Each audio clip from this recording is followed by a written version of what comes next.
సందీప్ కుమార్ సుల్తానియా గారు, principal secretary finance. వారు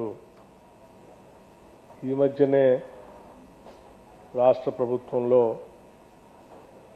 principal secretary ఫైనాన్స్గా charge తీసుకున్నారు. ఇది మొట్టమొదటి సమావేశం అనుకుంటాను ఎస్ఎల్బిసికి సంబంధించి వారికి. అట్లాగే N Sridhar garu, principal secretary schedule caste development department, government of Telangana. అట్లాగే Sridhar garu, secretary BC welfare, government of Telangana. Shri Sharath garu, IAS secretary tribal welfare department. Shri Chinmay Kumar garu, regional director reserve bank of India, Hyderabad. Shri Uday Bhaskar garu, chief general manager, NABARD, Hyderabad. Shri Rajesh Kumar garu, deputy managing director, SBI. వారు నాకు ఇప్పుడే ఇందాక తెలిసింది deputy managing డైరెక్టర్గా promotion రీసెంట్గా వచ్చిందని. So Telangana రాష్ట్ర ప్రభుత్వం నుంచి వారికి హృదయపూర్వకమైనటువంటి అభినందనలు తెలియజేస్తా ఉన్నాను. వారు డిప్యూటీ మేనేజింగ్ డైరెక్టర్గా ఎస్బీఐని మంచి ఉన్నత శిఖరాలకు తీసుకెళ్లాలని మనస్ఫూర్తిగా కోరుకుంటూ వారికి. అట్లాగే రాజేష్ కుమార్ గారు, శ్రీ ప్రకాష్ చంద్ర బరారు గారు, general manager SBI, SLBC convener గారికి. అట్లాగే కార్యక్రమానికి వచ్చినటువంటి ఇతర రాష్ట్ర ప్రభుత్వ ఉన్నతాధికారులకి, వివిధ బ్యాంక్స్ సంబంధించినటువంటి ఉన్నతాధికారులందరికీ కూడా, బ్యాంకర్స్ అందరికీ నా హృదయపూర్వకమైనటువంటి నమస్కారాలు. ఎస్ఎల్బిసి సమావేశం అన్నప్పుడల్లా చాలా ప్రిపేర్ అయ్యి వస్తూ ఉంటాం. బ్యాంకర్స్ సంబంధించి మీరు పూర్తిగా మీ టార్గెట్స్ని ఈ సమాజానికి, ముఖ్యంగా ఈ రాష్ట్రానికి బ్యాంకింగ్ రంగం నుంచి మీరు చేస్తున్నటువంటి సేవల్ని అన్నింటినీ కూడా వివరిస్తూ, ఇంకా భవిష్యత్తులో ఏం చేస్తే బాగుంటుందని అనుకోవటం కోసం, మాట్లాడుకోవటం కోసం ఇక్కడికి వస్తూ ఉంటాం. ఇప్పటి వరకు చాలా సమావేశాలకు వచ్చాను. ప్రతి సమావేశంలో కూడా సాధ్యమైనంత వరకు టార్గెట్స్ పూర్తవుతూ బాగా చేసుకుంటున్నామని మాట్లాడుకుంటున్నాం. ఈసారి కూడా అట్లాగే మనం బుక్ కూడా రిలీజ్ చేసుకున్నాం. మీ అందరికి కూడా మీరు అనుకున్న లక్ష్యాలను చేరటం కోసం గత సంవత్సరం మీరు చేసినటువంటి కృషికి మనస్ఫూర్తిగా నేను అభినందిస్తా ఉన్నాను. భవిష్యత్తులో మీరు పెట్టుకున్న టార్గెట్స్ అన్నీ కూడా పూర్తి స్థాయిలో చేరుకోవాలని ఆశిస్తూ ఉన్నాను. అట్లా విజయాలు సాధించాలని. ఎందుకనంటే ఏ రాష్ట్రంలోనైనా, ఏ దేశంలోనైనా బ్యాంకింగ్ వ్యవస్థ ఆరోగ్యకరంగా ఉంటే ఆ రాష్ట్రం, ఆ సమాజం బాగా అభివృద్ధి చెందింది. That is a sign of the state and the government also. ఆయా ప్రాంతాల్లో బ్యాంకింగ్ రంగం ఆరోగ్యకరంగా ఉంది అంటే ఆ ప్రాంతం అంతా కూడా ఆరోగ్యకరంగా ఉన్నట్టు, బాగా హెల్దీగా డెవలప్ అవుతున్నట్టు. సో మీ రంగం బాగుండాలని మనస్ఫూర్తిగా కోరుతా ఉన్నాను. దీంట్లో సరే చాలా వరకు మీకుండే ప్రయారిటీస్ మీకుంటాయి. ముఖ్యంగా కమర్షియల్ యాక్టివిటీ ప్రధానంగా ఉంటుంది కాబట్టి కమర్షియల్ యాక్టివిటీ చేసుకుంటూ కూడా సోషల్ రెస్పాన్సిబిలిటీ కోసం ప్రభుత్వాలు, మీరు కలిసి కొన్ని టార్గెట్స్ పెట్టుకున్నారు సోషల్ రెస్పాన్సిబిలిటీస్ కూడా పూర్తి చేయడానికి. ఆ సోషల్ రెస్పాన్సిబిలిటీస్ పూర్తి చేసే క్రమంలో కూడా మీరు ముందంజలో ఉండాలని నేను మనస్ఫూర్తిగా కోరుకుంటున్నాను. లాభాలతో పాటు ఈ బాధ్యతను కూడా పెద్ద ఎత్తున తీసుకోవాలని. అలా తీసుకున్నప్పుడు ప్రభుత్వాలు, బ్యాంకింగ్ రంగం రెండు కలిసి మనం ఆ బాధ్యత తీసుకొని ముందుకు పోతే ఆ రాష్ట్రంలో అశాంతి లేకుండా శాంతియుతంగా సమాజం ముందుకు రావటానికి పెద్ద ఎత్తున ఉపయోగపడుతుంది. ఎక్కడైతే శాంతియుతంగా సమాజం ఉంటుందో అక్కడ అభివృద్ధి కూడా చాలా ఫాస్ట్గా వెళ్తూ ఉంటుంది. తెలంగాణ రాష్ట్ర ప్రభుత్వం ఈ రాష్ట్రంలో ఉన్నటువంటి మానవ వనరులపైన ప్రత్యేక దృష్టి సారించి ముందుకు పోతా ఉంది. ముఖ్యంగా విద్య పైన బాగా దృష్టి పెట్టి చదువుకునే ప్రతి విద్యార్థికి కూడా ఫీజు రియంబర్స్మెంట్ ఇచ్చి స్కూల్ స్థాయి నుంచి యూనివర్సిటీ వరకు కూడా పెద్ద ఎత్తున ఈవెన్ ప్రొఫెషనల్ కాలేజ్ కూడా బాగా చదివించడానికి ప్రయత్నం చేస్తూ ఉంది. అంటే బాగా విద్యావంతులైనటువంటి మానవ వనరుల్ని ఈ రాష్ట్రంలో పెద్ద ఎత్తున ఈ రాష్ట్ర ప్రభుత్వం ఈ సమాజానికి అందించేటువంటి ప్రక్రియని చాలా స్పీడ్గా తీసుకొని ముందు పోతాం. అలా విద్యతో నైపుణ్యాన్ని సాధించుకున్నటువంటి యువతకి రాష్ట్ర ప్రభుత్వం నుంచి ఇచ్చేటువంటి ఉద్యోగ అవకాశాలు ఇస్తూ వారి మేధస్సును ఆడుకోవటం కోసం ఒక ప్రయత్నం, అట్లా ప్రభుత్వ ఉద్యోగాల ద్వారా అవకాశం లేనటువంటి వాళ్ళ మేధస్సును కూడా ఈ సమాజానికి పెద్ద ఎత్తున వాడాలి అంటే వాళ్ళకు కూడా మనం కొంత ఒక వ్యాపారంలోనో లేకపోతే ఈ సమాజానికి పనికొచ్చేటువంటి ఉత్పత్తి రంగాన్ని వాళ్ళ ద్వారా కూడా పెద్ద ఎత్తున చేపించగలిగినప్పుడు ఈ రాష్ట్రానికి సమాజానికి కూడా పెద్దగా మేలు జరుగుతుందని రాష్ట్ర ప్రభుత్వం సంపూర్ణంగా నమ్ముతా ఉంది. ఆ నమ్మకంతోనే రాష్ట్ర ముఖ్యమంత్రి రేవంత్ రెడ్డి గారి నాయకత్వంలో కానీ ఈ ప్రభుత్వం కానీ కేబినెట్ ఒక నిర్ణయం తీసుకొని పెద్ద ఎత్తున మొట్టమొదటిసారి రాజీవ్ యువ వికాసం అనేటువంటి ఒక స్కీమ్ని అన్ఎంప్లాయిడ్ యూత్ కోసం రాష్ట్ర ప్రభుత్వం మొట్టమొదటిసారి ఇంత పెద్ద ఎత్తున స్కీమ్ తీసుకొని వచ్చింది. ఈ స్కీమ్కి సంబంధించి దాదాపు రాష్ట్ర ప్రభుత్వం నుంచి చాలా పెద్ద ఎత్తున దాదాపు 6,250 కోట్ల రూపాయలని రాష్ట్ర ప్రభుత్వము నేరుగా సబ్సిడీ రూపాయలు ఇస్తాం. 6,250 crores as subsidy for an unemployed youth of the state in the first of its kind in the history of this state so far. I think not only in this state, anywhere in the country also, any other state also has done like this. I have my own doubts. So ఇంత పెద్ద ఎత్తున మేము ఎందుకు తీసుకొని వస్తున్నామంటే చదువుకొని ప్రజ్ఞా పాఠవాలు కలిగినటువంటి ఒక మేధస్సు కలిగిన ఒక యువతిని కానీ యువకుడిని కానీ కొద్దిగా మనం ఆర్థికపరమైన సహాయం అందించగలిగితే అతను తీసుకొచ్చేటువంటి ప్రోడక్ట్ చాలా పెద్ద ఎత్తున ఉపయోగపడుతుంది సమాజానికి. విద్యాబుద్ధులు నేర్పించినటువంటి మానవ వనరులు ఖాళీగా ఉంటే దానివల్ల లాభం కంటే ఎక్కువ నష్టం కూడా పెద్ద ఎత్తున ఉంటుంది సమాజానికి. అటువంటి నష్టం జరగకుండా లాభాలు ఈ సమాజానికి బాగా జరగాలంటే అతని మీద కూడా మనం కొంత సహాయ సహకారాలు అందించి తద్వారా ఈ సమాజానికి వాళ్ళ మేధస్సుతో మనం ఇచ్చే ఆర్థిక సహాయంతో ఉత్పత్తి రంగాన్ని పెంచి జీడిపికి పెద్ద ఎత్తున ఉపయోగపడతాడనేటువంటి లక్ష్యంతో ఈ రాష్ట్ర ప్రభుత్వం ఈ కార్యక్రమాన్ని తీసుకొని ముందుకు పోతా ఉంది. ఈ ముందుకు పోయే కార్యక్రమంలో భాగంగా ఎస్ఎల్బిసి ఈ సమావేశంలో రాష్ట్రంలో ఉన్న బ్యాంకర్స్ అందరికీ రాష్ట్ర ప్రభుత్వం నుంచి మరీ మీ అందరికీ విజ్ఞప్తి చేసేది ఒకటే, పెట్టుకున్నటువంటి ఈ లక్ష్యాన్ని అనుకున్నటువంటి సమయం లోపల అంటే June 2 నాడు రాష్ట్ర వ్యాప్తంగా 5 లక్షల మందికి మేము శాంక్షన్ లెటర్స్ కూడా ఇవ్వాలనేది మా లక్ష్యం. ఈ రాష్ట్ర ఆవిర్భావ దినోత్సవం రోజు రాష్ట్ర వ్యాప్తంగా ఒకటే రోజు 5 లక్షల మందికి శాంక్షన్ లెటర్స్ ఇచ్చి తద్వారా వాళ్ళకి మళ్ళీ ట్రైనింగ్ ఇచ్చి మేము ఆ డిస్బర్స్మెంట్ కూడా స్టార్ట్ చేయాలని. సో ఈ లక్ష్యాన్ని చేరుకోవటానికి మీ అందరి సహాయ సహకారాలు కూడా అందించడానికి నేను ప్రత్యేకంగా విజ్ఞప్తి చేస్తా ఉన్నాను. ఎస్ఎల్బిసి కన్వీనర్ గారితో సహా రాష్ట్రంలో ఉన్నటువంటి బ్యాంకర్స్ అందరినీ. ఇదేం పెద్ద అమౌంట్ కూడా కాదు, మీకు ఇప్పుడే మా శ్రీధర్ గారు చెప్పారు.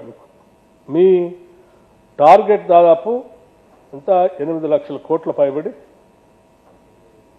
మీరు టోటల్ ఈ రాష్ట్రంలో బ్యాంకింగ్ రంగం నుంచి క్రెడిట్ ప్లాన్ పెట్టుకున్నారు.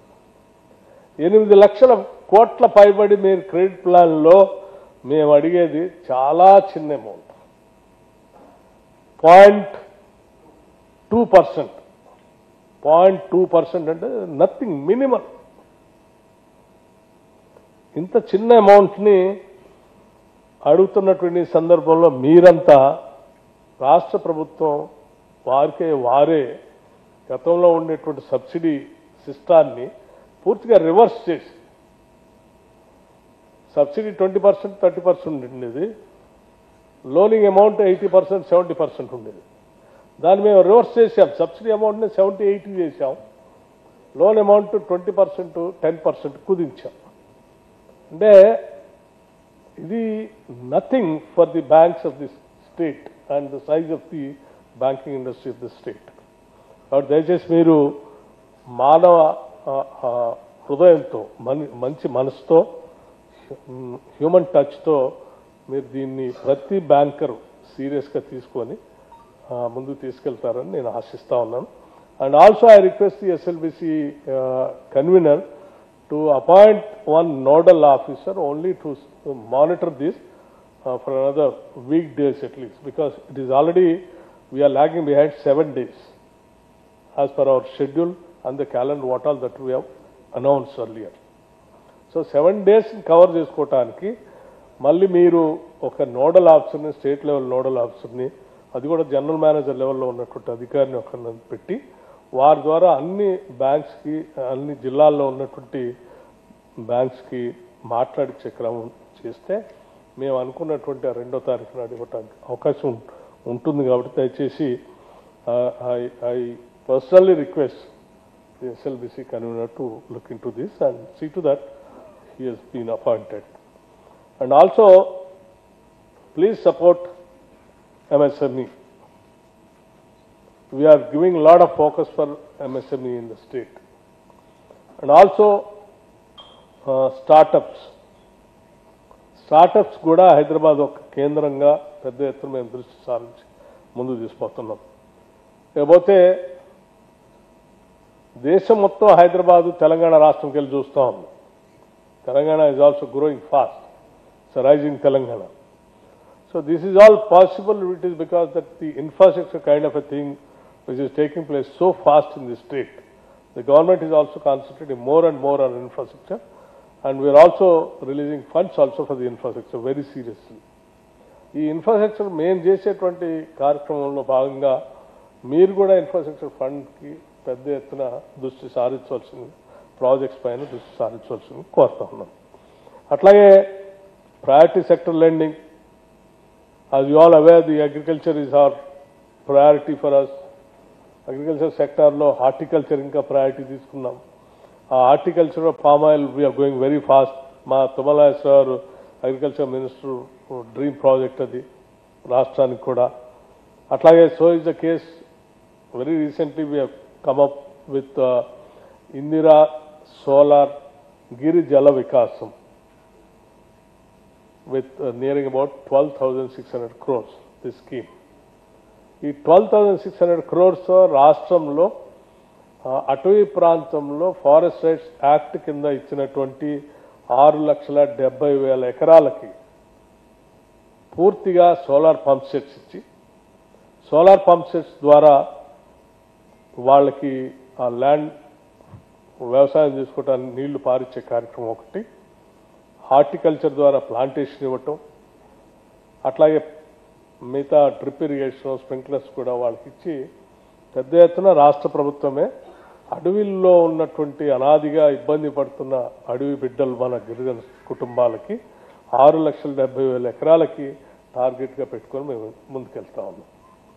సో దీంట్లో కూడా మీరు ముందుకు వచ్చేసి పెద్ద ఎత్తున చేయగలిగితే nothing like you are changing the total face of the tribal community of this state, which they have been dreaming to live respectably, which we are trying to extend all our cooperation.